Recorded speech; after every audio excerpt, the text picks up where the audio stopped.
today. As Debbie said, my name is Caitlyn Ewers, and I'm a junior architectural historian at Burns & McDonnell Engineering. Today I'll be sharing with you one of our ongoing projects at the Olathe Naval Air Station, or ONAS, which is located in Johnson County, about 20 miles southwest of Kansas City, Kansas. Commissioned and designed in 1942, the air station eventually grew from a small flight training facility for naval cadets and transport pilots into a training site for naval reservists in the years that followed World War II. While it's currently used as the Johnson County Regional Airport, the property maintains a variety of buildings and structures related to its former military use. The 1940s administration building, for example, which you see here, has been rehabilitated and currently contains the offices of Johnson County Airport staff. A couple of early hangars also remain in active use on the west side of the site. Even so, as the nature of the ONAS's use has continued to evolve over the past half century since its decommissioning, a number of the buildings and one of the runways constructed during the period of naval ownership have been underutilized and become burdensome for the airport to maintain. In 2018, the Johnson County Airport Commission initiated plans to release almost 700 acres of their land for independent developers for commercial and industrial use. 7 resources, all of which are eligible for inclusion on the National Register, will be impacted as a result of this release. These resources are runways number 1331, which was constructed in 1942 as part of the ONAS's first phase of development, ammunitions magazines 129, 130, and 131, and I apologize for the font, that shouldn't look like that. All of those were built in the Cold War era, and buildings 110, 110A, and 128, which were also constructed in the 1950s and reflect the new, more sophisticated navigation systems and communications equipment utilized by the US military at the time. Because the proposed land release requires approvals from the FAA, the undertaking is subject to compliance with NEPA and Section 106 of the National Historic Preservation Act. An environmental assessment was prepared for the project, and as part of the finding of no significant impact issued by the FAA, a memorandum of agreement was developed to mitigate adverse effects to the 7 resources proposed for removal. Among other conditions, the MOA stipulated that ammunitions magazine number 29 would be preserved in place and require development of a preservation plan to guide the structure's rehabilitation and interpretation. Because development plans for the property have not yet been finalized, the current plan is more of a general guide and a living document that will be updated as decisions are made regarding stabilization, public access, and interpretation. So in this brief presentation, I'd like to provide a historic context summarizing the development of the ONAS and its changing mission from the 1940s through its decommissioning in 1969, as well as a summary of the standing preservation plan formulated for ammunitions magazine number 129.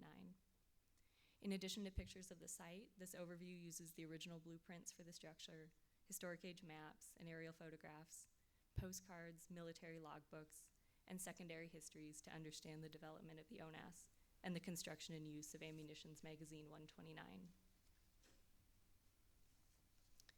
The development of the ONAS is reflective of a pattern of US military expansion prompted by growing conflict in Europe during the 1930s. In 1939, when the federal government realized that war in Europe was inevitable, Congress passed the Naval Reserve Act, which authorized the establishment of new training bases for thousands of Naval Reserve officers. In 1942, President Roosevelt issued an executive order directing the Navy to expand their fleet to 27,000 planes. And for perspective, the agency only had about 2,000 planes just the year before. Prior to the Naval Reserve Act, there were 31 naval airfields in the US and abroad, but few were equipped to support wartime training facilities. When President Roosevelt called in all naval reservists in the early 1940s and aircraft production increased on an industrial scale, the existing infrastructure couldn't support recruit and reservist training requirements. The result was the commissioning of 20 new air stations and construction of 2 Naval Reserve aviation bases. Plans for the next year included commissioning of 8 additional air stations and 9 reserve stations, this time including the ONAS. Prior to World War II, Kansas had a very limited naval presence. Some training occurred at Fairfax Field here in Kansas City, which also served as the municipal airport. In 1941, a B-25 bomber plant was constructed at Fairfax Field, which then meant that it could no longer accommodate pilot training. So the Navy began to look for another site for the Kansas City Reserve. In January of 1942, the Navy purchased a section of land between Olathe and Gardner, and this included the nascent Johnson County Airport. Construction of the ONAS facility began almost immediately, with the first cadets arriving from Fairfax Field in July 1962, only about 6 months after they'd purchased the land. But the station wasn't officially commissioned until October 1st.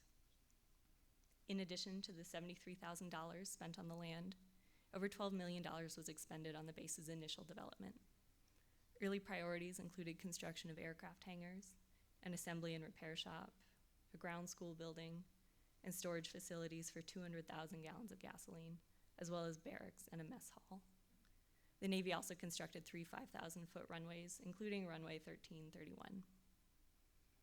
The initial phase of construction was complete by March 1944, with the design intended to house about 2,000 enlisted men and 100 officers. But construction continued after commissioning, and by the end of the war, the facility could comfortably house, support, and entertain 6,400 men. At its inception, the purpose of the ONAS was to provide primary flight training for naval cadets. The ONAS's role then shifted in 1944 when it became a major training center for transport pilots and provided support facilities for the Naval Air Transport Service, which was responsible for expedited transport of both materials and naval personnel. During the war, the ONAS represented one of the largest transportation facilities in the country, operating 28 scheduled daily flights within the U.S., while also transporting supplies, mail, soldiers, and blood to the Atlantic and Pacific theaters. The ONAS was also the first to operate air evacuation flights, which transported injured servicemen across the continental U.S. By the end of World War II, the ONAS was the largest airport transport base in the country, and it was the mid-continent hub for transport operations. In the early post-war years, the ONAS remained busy supporting the return of men and supplies from around the world. The ONAS's mission changed again after World War II, when the Navy designated 17 naval air stations and 5 naval reserve stations as training sites for naval reservists. The ONAS was one of the facilities to receive this designation, and after the fall of '46, it supported the Naval Air Reserve and Marine Air Reserve training programs for the Kansas City metro area. In 1946, the Naval Air Technical Training Unit was commissioned to provide air traffic controller and ground-controlled approach operator training.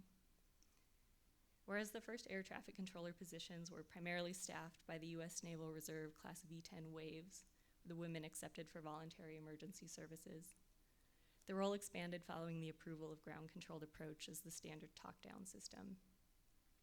In late 1947, a basic air traffic control, shown here, was established at the ONAS. And in 1948, the two programs merged into the Naval Air Technical Training Unit, which remained at the ONAS until 1962, sending students all around the world until the program was moved to Glencoe, Georgia. Within the ONAS, the proliferation of air traffic controller and ground-controlled approach professionals and the increasing sophistication of its equipment is reflected in 3 of the buildings that are slated for removal. Building number 110 is a radio receiver building that was constructed circa 1952. Building number 110A is an emergency power building associated with and constructed shortly after Building 110. And Building 128 is the ONAS's circa 1955 Tactical Air Navigation Systems building. Introduced in the mid-1950s, these buildings are high-frequency omni-range radio stations, and they send signals with a range of up to 200 miles. Building 128 was purpose-built to house an early iteration of this new military technology. The continued success of the ONAS in the 1950s and early 1960s was directly related to the post-World War II arms race between the US and the Soviet Union. The countries competed by building arsenals of both nuclear missiles and more conventional weaponry, resulting in the need for storage and training facilities for the ever-changing types of munitions that were being stockpiled. The vitality of this military-industrial complex ensured the viability of the ONAS in the post-war years, and it correlates in time with the construction of these 3 ammunitions magazines on the property in 1956. ONAS ammunitions magazines number 129, 130, and 131 were used only for installation ammunitions needs, as the nearby Sunflower Army ammunition plant and Nike missile bases were the primary regional facilities for production and storage of both conventional weaponry and nuclear warheads. The magazines at the ONAS fit into broader trends of earth-covered munitions bunker designs that evolved by the mid-1950s to accommodate larger and more varied types of munitions. While the general size and shape of the standard arched roof remained unchanged, these Cold War-era units were designed with wider openings, covered by a set of double-leaf steel doors to facilitate the movement of larger munitions. Other changes included the extension of ramps to accommodate the heavy equipment required to move the new forms of ordnance. Bunkers like these would generally have housed weapons like guided missiles, bulk-high explosives, detonators, and fuses or propellants, and they were never used for long-term storage of large quantities of ammunition, but rather for the immediate needs of the installation based on its training requirements. Large-scale construction of new ammunition storage facilities in the U.S. declined sharply after circa 1960, as did the operation of naval bases nationally. The Navy announced the closure of the ONAS on October 29, 1969, in an effort to reduce military spending, and the base was officially decommissioned in mid-1970. Johnson County acquired the property 3 years later and renamed it the Johnson County Industrial Airport. In '94, it was retitled the New Century Air Center, and it still bears this name today. The former ONAS currently includes a business park with more than 60 companies and a rail center, in addition to the active regional airport. More changes are coming soon, as the Johnson County Airport Commission moves forward with plans to release 671 acres for commercial and industrial development. Runway 1331, ammunitions magazines 130 and 131, and buildings 110, 110A, and 128 are all proposed for removal. And ammunitions magazine 129 will be preserved in place in accordance with the MOA. Still in search of a lessee, the preservation plan developed for magazine 129 is still in its earliest phases, and it will be updated and subject to coordination with the FAA and the SHPO prior to any action. A little bit about ammunitions magazine 129, since it's the star of the show. It's a semi-cylindrical, board-formed concrete bunker, partially concealed within a domed earthen mound, and from historic aerials you can barely see it. Constructed in 1956, it's located about a third of a mile south of the intersection between two active runways.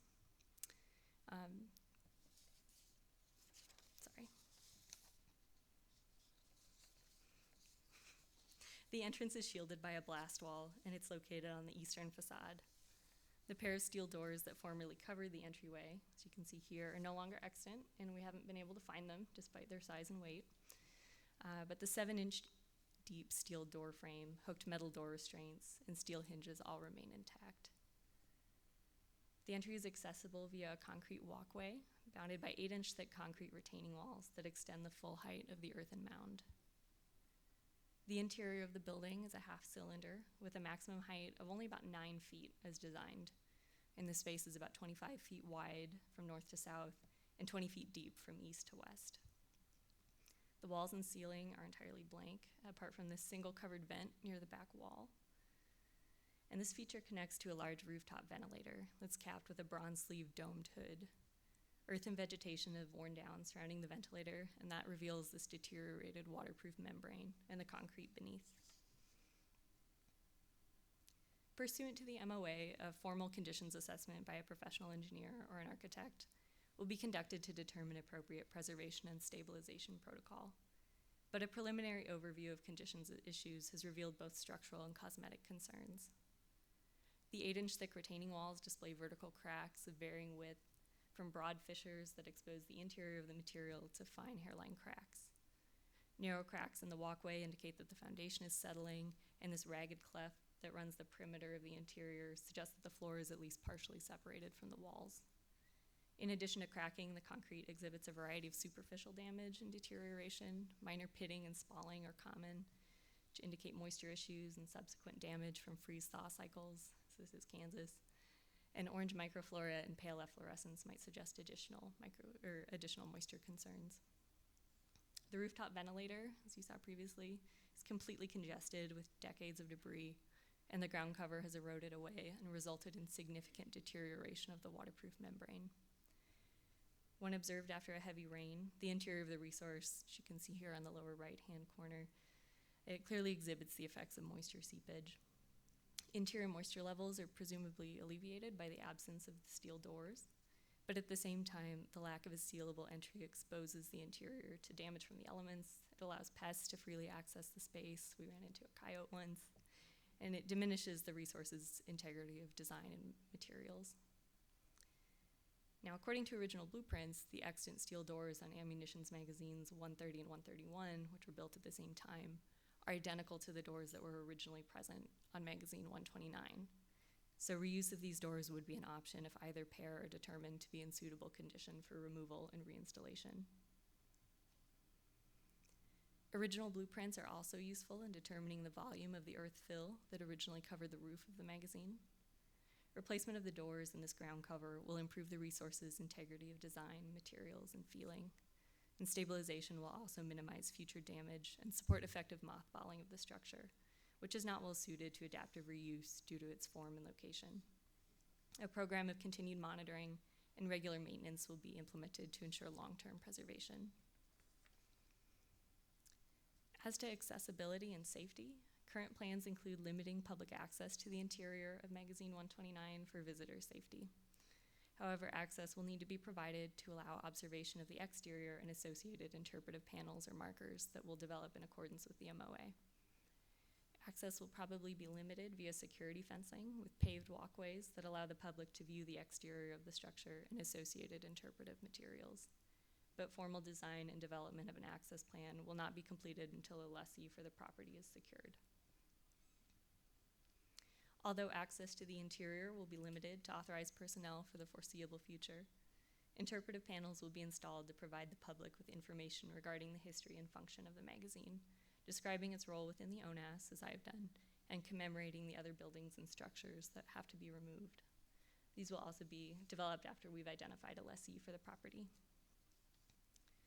So as you can see, magazine 129 is a very unique military resource with an especially challenging array of preservation constraints. It's located in close proximity to an active airport. It's limited in ventilation, light, electrical connections, and floor space. And it's just not well suited to adaptive reuse, so it will probably be mothballed. Although this action will restrict access to the interior of the magazine, it's currently the most pragmatic option for its long-term preservation. And in the future, should an appropriate reuse or interactive interpretation strategy present itself, then the resource can be reopened. But in the meantime, the exterior will remain accessible to allow the public to safely and meaningfully engage with the resource. The plans for this structure until a lessee are identified are necessarily incomplete. So now I'd like to take advantage of your experience and turn the discussion over to you. If you have any suggestions for access, reuse, or interpretation strategies, I would really welcome your input. There's still a lot of work to be done. Thank you.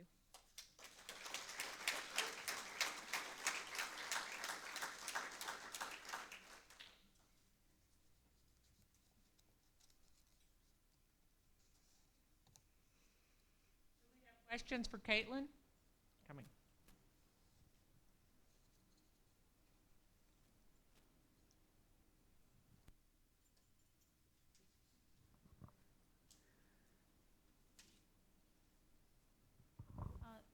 Thank you, Caitlyn. I enjoyed your review of the ammunition magazines, and I was wondering, do these kinds of ammunition magazines not fall under the program comment for Cold War magazines?